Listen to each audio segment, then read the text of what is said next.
All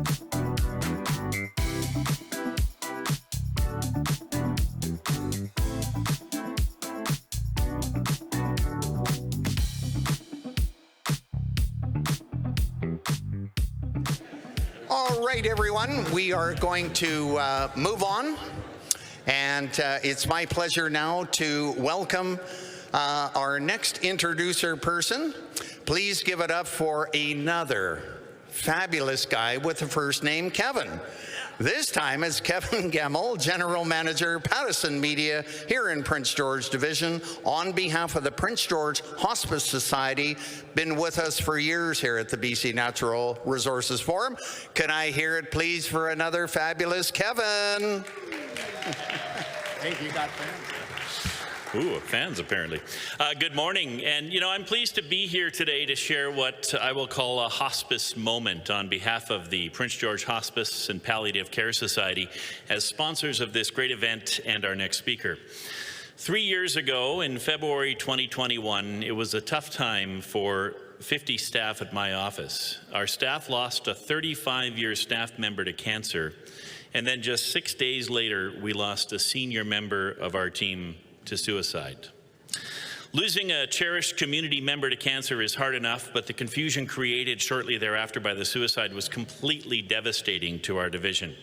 And I can say that the PG Hospice, well, they were the saviors of this. You may not be aware, but there's a grief counseling team that will attend your office and work with your staff through times like this. It was one call at 10 o'clock to Donna Flood on a Wednesday night, and the hospice team was there the next morning, 9 a.m. That grief team was in my office helping everyone through this. Now, many think of hospice as end-of-life services for family at their location, but hospice here in Prince George is so much more than that. I tell you this in case tragedy strikes. You have a professional and compassionate team of individuals to help you hear and help you heal. I also tell you this so that when you think about and plan your personal and business giving, the Prince George Hospice Palliative Care Society is an organization deserving of your gift.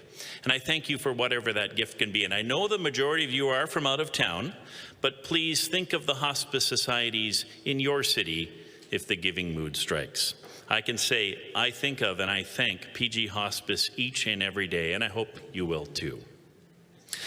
I'm now pleased to introduce our next keynote speaker, Mr. Andrew Czornohalan. Andrew is the Director of Energy and Strategic Partnerships with Rio Tinto, and will share the story of adaptation, acknowledging the past, building tomorrow. Mr. Czornohalan. Good morning. Look, first up, I just want to acknowledge that we are on the traditional and ancestral lands of the Lheidli T'enneh First Nation, and also want to acknowledge that our operations across the globe are situated on lands, waters that have been home to Indigenous populations for time immemorial. Firstly, I will introduce a short video that we will have play through. It will be my General Manager, Simon Pascoe, talking about his reflections, and then we'll move into the keynote more broadly. Thank you.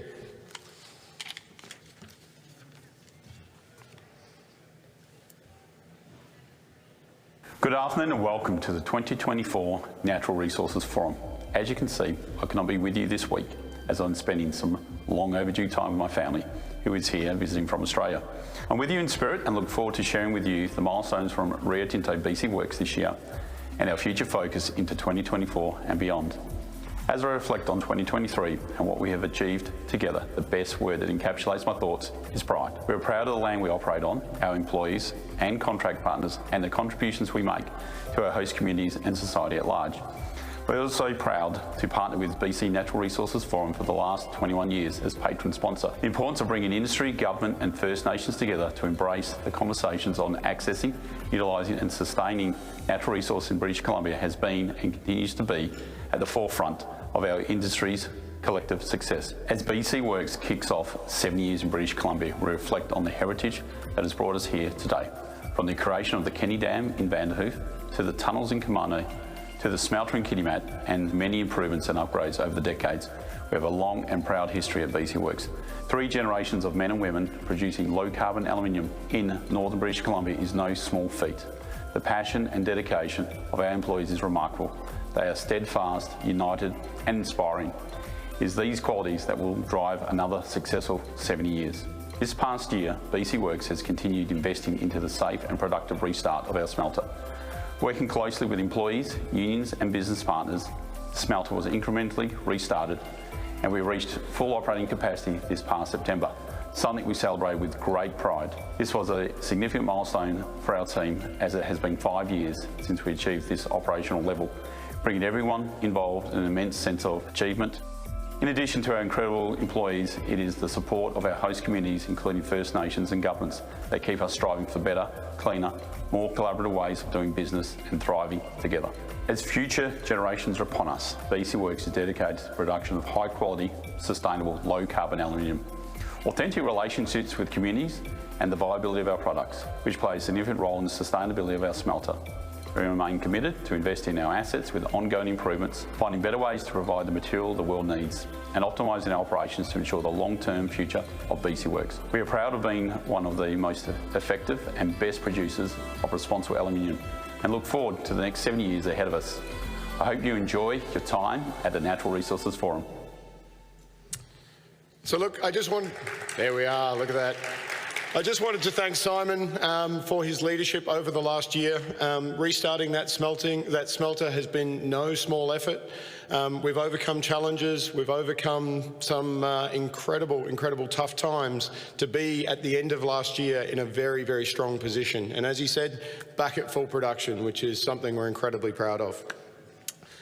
I wanted to think about sort of adaptation and the story of adaptation, and I reflected on my 10 years here in British Columbia. I arrived in the north in March of 2014, and at that time we were in the midst of the modernisation of the new smelter. We're about $3.5 billion into the modernisation project, which at the time should have cost $3.2 billion, so it was going to be a tough road from day one. We adapted, we completed the modernisation project.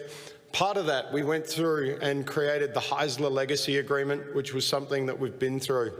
And from there, I thought this is when we're going to get a time to relax. This is when we're going to switch gears to a nice, stable, steady operation. But we kept going through challenges. You know, commissioning and startup is always a rocky road. It's always tough, dealing with the assets, dealing with the people, coming to terms with new roles, new jobs, those sorts of things. We stabilised the plant. We dealt with high reservoir water levels. We've dealt with extreme rainfall events and an ever-changing hydrology environment, which is continuing to challenge us even today.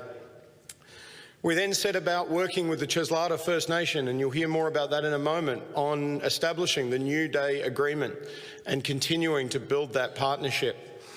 We've been through Tunnel 2, which provided another $700 million investment here in the north of the province, employing hundreds of people. We went through legal proceedings. We've been through COVID. You know, we had to figure out how to operate the largest single site employer in the province with a workforce that has to come to work every day, you know, and that was a challenge that we went through with Northern Health, with the BC Health Officials Office, with all of those, you know, WorkSafe BC challenges that created. And then, just as we're getting our feet back under us, we've been through a labour dispute, an incredibly tough time, a breakdown in a relationship which has created an enormous amount of time and energy required in order for our business to adapt and continue to modernise. And when I think about that labour dispute, for me, it is part of the journey of modernisation. We have to go through and we have to modernise how we work with our employees and how we work with our union.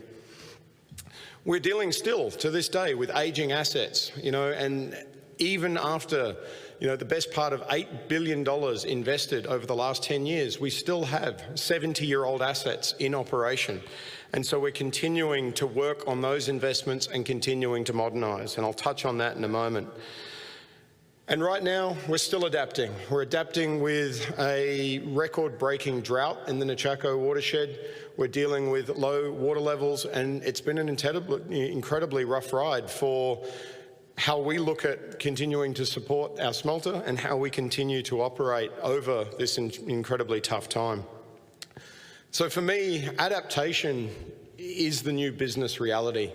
I think the days of long-term steady-state operations are kind of a thing of the past now, and I think the new normal for us is going to be continuing to adapt and continuing to modernise.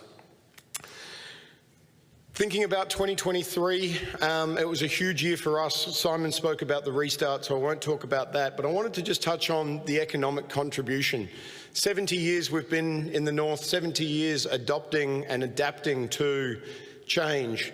So just last year, $574 million was contributed to the BC economy from our operations here in northern British Columbia.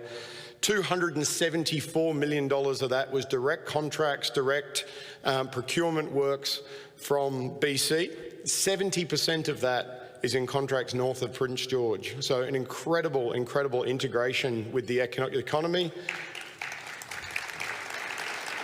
And continuing to just build those thriving businesses around us. And being at a conference like this, I've had the pleasure to meet with a number of our key suppliers, key partners that we work with, and it's incredibly rewarding to see those businesses continuing to grow and to thrive. And we've contributed $33 million to the provincial tax base. So again, a significant earner for the provincial government and the regional districts and the local districts. So clearly we're an interconnected business, and we need to continue to do that to adapt to the future. And the only way we as a resources sector is going to be strong into the future is if we continue to adapt together. No one business can do it on their own. It's events like this that create the network that allow us to continue to grow and adapt. I want to talk about sort of adaptation in the broader context. In 2021, Rio Tinto announced globally that we will be setting about reducing our greenhouse gas emissions by 50% by 2030. And that's in line with the British Columbian targets. And so some of the most aggressive targets that industry has set for any global mining or natural resources type company. With our increased ambition to continue supplying low CO2 aluminium into the US, this desire is key, but it allows us to also be uniquely situated here in British Columbia, not only to supply low CO2 aluminium to the United States, but also allow us to be a net exporter of low CO2 energy to the provincial grid. Last year, Rio Tinto globally, we announced a number of projects worth more than $3 billion, really talking about decarbonising our assets. So Rio Tinto's iron and titanium business over on the east side of the country, we're setting about a partnership there to continue decarbonising our business. We announced formally the expansion of the AP60 smelter in Quebec, a partnership with the Quebec government, federal government, and the first major investment decision in the Western smelting world since KMP. So a huge, huge step into the right direction for continuing that low CO2 aluminium production in Canada. Metalco Aluminium Recycling, we entered into a formal ownership and partnership agreement to receive and recycle industrial quantities of aluminium. So we actually now have a full life cycle from mine to market, back to recycler, back to the market. And aluminium is one of the few metals that is infinitely recyclable. It can continue being produced and reproduced time and time again. One of those that I'm most excited about, in Australia, Rio Tinto has announced an initiative with the federal government and the government of Queensland to decarbonise its aluminium assets in Queensland. So developing 500 megawatts of renewable energy to replace coal-fired power that currently feeds that smelter. One very close to my heart, a plant I used to work at.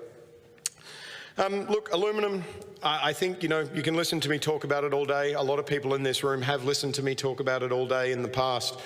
It is one of those things that is, a low CO2 aluminium future.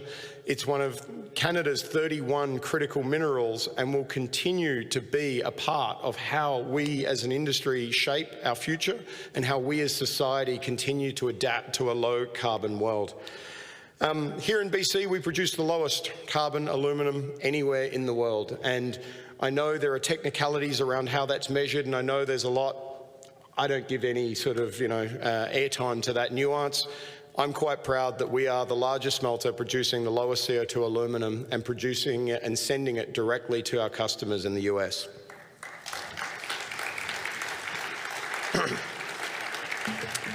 So a little closer to home, we're continuing to invest in the business. We announced last year a $135 million project to modernise our alumina conveyor. That is already driving an enormous amount of economic benefit here in the north. The teams are mobilising to Kitimat this week, in fact. We have strategically placed at Kemano. We've actually announced that we are rebuilding the first stator in Kemano. It's 40 years old. This will be a 8 to 10 year campaign to modernise all of the generators and all of the assets in Kemano. I won't give you a number for how much that is at the moment. The number's still in development, and I need to do a significant amount of softening within my business before I sort of let that number go too widely. So look, I've talked a lot about what we're doing. I just want to reflect now on how are we going to do it.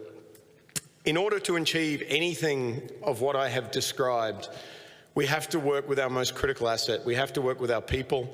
We have to work with our employees. We have to work with our operators, our maintainers, our union. We have to modernise and we have to adapt that way of thinking.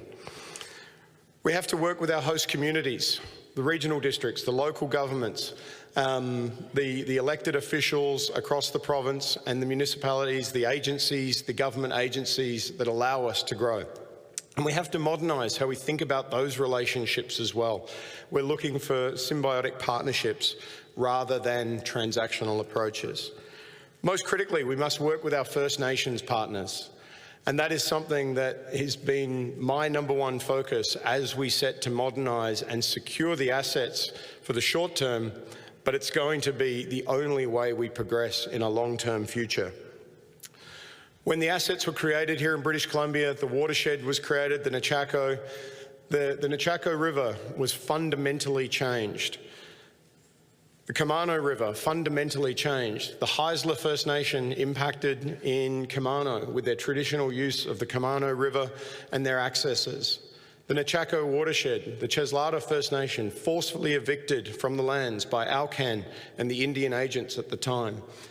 It's something that we have to acknowledge. It's something that we have to continue to understand and not let that past go. The Nechako River fundamentally altered by the diversion of water. And that had impacts to the downstream First Nations that have used that water, used that river for their life, their heritage, their culture. And that has been something that we have really been seeking to understand in the last few years. And for me personally, that is an incredibly powerful part of how we need to think about our future and how we can take decisions to change that. We are working with the First Nations communities to try to continue improving that. We are working on building partnerships and getting better and stronger partnerships in place. And that goes from strength to strength through the formal agreements, through the sharing that we do with community leaders, First Nations leaders, and ultimately through working with those host communities. So look, to wrap up, I'm incredibly excited about the future of our business and our industry. You know, things haven't been easy in British Columbia, in the natural resources sector. We've heard from forestry, we've heard from mining, we've heard about the challenges, but we have to be resilient and we have to adapt, we have to overcome. And the only way to do that is by working with our First Nations communities and working with the government agencies to support that. Look, we're committed to our communities. We're committed to the future of our operations here in British Columbia, and most critically, we're committed to our future here in Canada. I think if we adapt, if we understand our past, we can take far better decisions for the future, and we can all share in the natural resources that this province has to offer. Thank you so much. Thank you. Hang on just a sec. No problem. Oh, come on, you can do better than that. I could listen to them all day long. Hello. Talk about an optimistic business industry leader. Andrew, thank you so much. Great to have Rio Tinto back again as one of our premier sponsors, been with us. Now, the only thing I didn't hear in your presentation, Andrew, is when do we recycle Richard Prokopenko? You know, I mean, you're doing so many other good things to, yeah, that's, all joking aside, it was Richard, one of the first people who said, no, this BC Natural Resources Forum is something that Rio Tinto should be a part of. Love you, buddy. And we thank him. We thank you. And on behalf of all of us at BCNRF, a token of our appreciation for your time with us today. Thanks so much. You betcha. All right. Oh.